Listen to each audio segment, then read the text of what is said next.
I know this is a shock to you. Pero alam mo kung bakit kailangan natin gawin ito. Si Helena.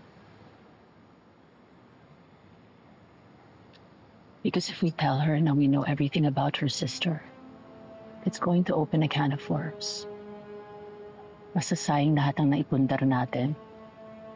And you are the top contender to be my successor.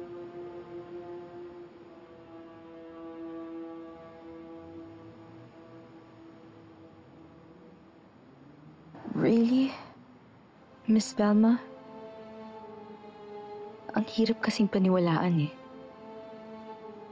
Para mo na ako sinampal when you took that Noreen in.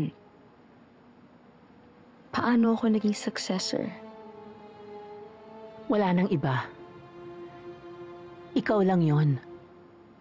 The only reason why Noreen's in is because I want to keep my enemies close. Kailangan na sa poder natin siya. So you shouldn't push her away.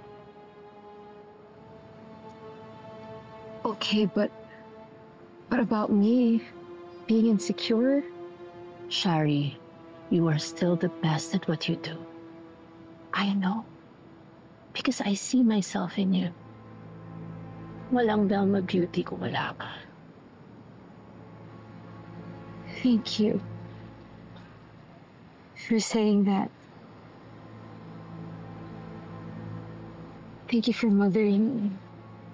About the video that you were cursing me. You wanted me to die. You were calling yourself the queen. Let me fix that, Miss Velma.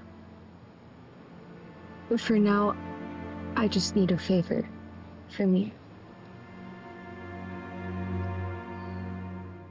Everyone can be successful in this business. Kahit mag-MBA ka, kung palpa ka, palpa ka.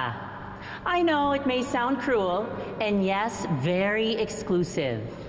Kaya you need to have the it factor para makapag-influence kayo. Kaya naman nung linapitan kami para sa produktong to, I knew we had a gem before us.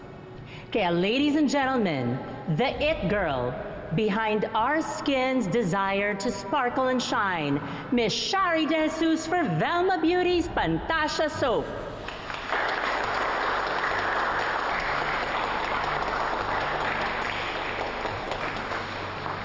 Well, thank you so much, Miss Velma.